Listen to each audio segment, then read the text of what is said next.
Hello, and welcome to Aidan Simmonetty's and Cekici's Legacy Project podcast. The topic of discussion for this podcast will be the assigned time period of United States history, taking place between 1800 and 1848. For the sake of our own mental health, the individual topics will be limited to the events listed on our timeline. To begin, starting in the year 1800, the capital of the United States is moved from Philadelphia to Washington, D.C., or the District of Columbia, due to a political compromise reached regarding the founding of the National Treasury by Alexander Hamilton.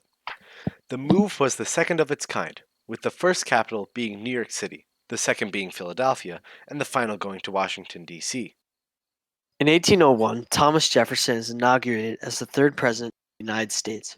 He is the first president to be inaugurated in the District of Columbia. Yo, facts? Thomas Jefferson was a pivotal figure in early American history, with some of his achievements as president shaping how the development of the United States would look going forward to the present day. His purchase of the Louisiana Territory essentially doubled the size of the United States and marked its place on the global stage. James Madison usurped Thomas Jefferson as the fourth president of the United States in 1809. Although Madison's accomplishments as a renowned statesman and politician were impressive, they were overshadowed by the start of the War of 1812. A rather forgotten war in American history in comparison to its later conflicts, the War of 1812 is noted by the burning of the capital by the British and nothing else. The war endured for 2 years, when it was ended by the signing of the Treaty of Ghent.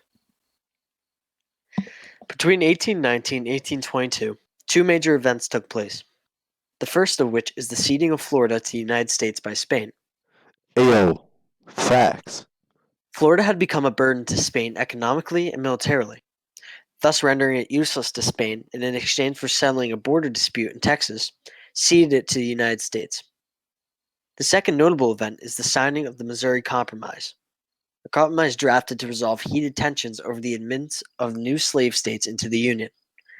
The compromise allowed Missouri to enter the Union as a slave state, but Maine to enter as a free state, preserving the balance of power between free and slave states, but fueling secular tensions for decades to come that would inevitably lead to the American Civil War. That's right. By 1823, James Monroe had taken office and issued on December 2nd, 1823, the Monroe Doctrine. The doctrine outlined and affirmed to the powers of Europe that further colonization of the Western Hemisphere was no longer tolerable by the United States, and as such, the Western Hemisphere had fallen under protection by the United States. While it was made in goodwill, the Monroe Doctrine would later prove to be a point of criticism against the federal government due to its rather imperialist actions regarding Cuba and the Philippines in the late 19th century. March 4th, 1825. John Quincy Adams is inaugurated as the sixth president of the United States. While Adams is lesser known than his father, Sam Adams, his impressive track record as an American diplomat and the lead negotiator in the signing of the Treaty of Ghent stand as a testament to his experience. Yo, facts? While his presidency was littered with a few notable events, such as the passage of the Tariff of Abominations and a minor border dispute with Mexico, his presidency is one rather lost in the foil of American history. At the turn of the decade, President Andrew Jackson was inaugurated as the seventh President of the United States on March 4th, 1829. A controversial president in the most basic sense, his presidency was surrounded by a tyrannical sense of rule, with him actively abusing his presidential powers of the veto.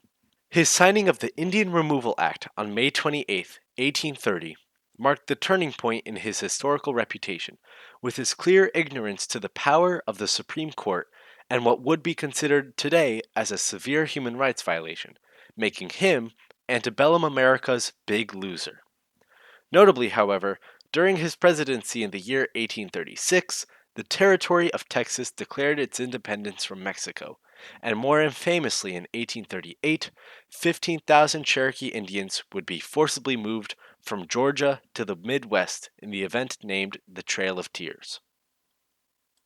The remainder of the fourth period in United States history is marked by little, with William Henry Harrison being elected, inaugurated, and dying within a year of holding office, only to be succeeded by John Tyler.